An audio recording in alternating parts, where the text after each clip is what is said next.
Hi Pangga, this is Rochelle, ang babaeng gagawin ng lahat sa ngalan ng salapi. At dahil hapon na nga, maglakwatsa muna tayo. Maglibot muna tayo dito sa amin sa isla. Joke lang, may pupuntahan talaga ako. Pupunta ako doon sa kabilang kalye kasi si Lola Ili dumating na yung allowance nila galing kay Manay Aini.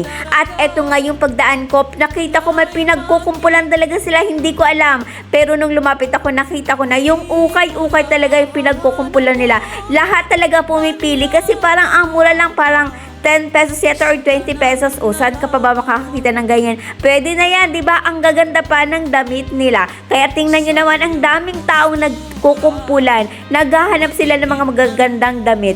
Ito yung kagandahan dito pag hapon na naglalabasan na lahat ng tao. Nagmamarites na ang lahat ng tao at isa na ako doon. Isa na ako doon sa marites na lumabas. Char! Okay lang naman daw magmarites, basta wag lang dumating sa punto na maninira na tayo ng buhay ng ibang tao. At saka wag na yung mga marites na dagdag ng marites. Yung mga marites ba na naririnig nila tapos ginagatungan pa nila yung mga sinasabi, yung dinadagdagan pa tapos pag nakarating doon sa minaritesan nila, magiging gulo na yan. Wag naman yung gano'n. Yung mga tamang-tamang lang, chill lang. Yung mga lang, loki-loki na mga marites lang. Char! At eto nga, nakikita nyo naman yung mga tao dito, diba sa amin, nakikita nyo sa labas, mga busy na sila. At eto nga, malapit na ako doon sa bahay nila Lola Eli. May ibibigay ko na yung ayuda niya. At salamat kay Manay Aini dahil dumating na yung ayuda niya, nakapag-vlog na rin ako. Char! Content ko rin yung padala ni Manay Aini.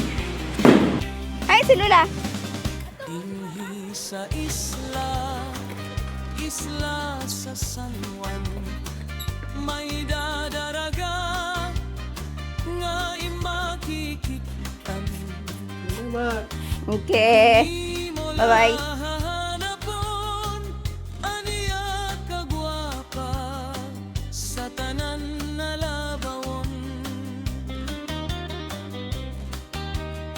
Sa iya postura makikitan mo na blande ang buhok ngan butan pa. Chill la siya didi sa kapuruan. Rochelle Rodelas ang iyang ngaran, sa iyak lagi makikitan. Ang kaupay sa namon isla diri mapapantayan. Biskan diin ka man nga sulok san mundo, iya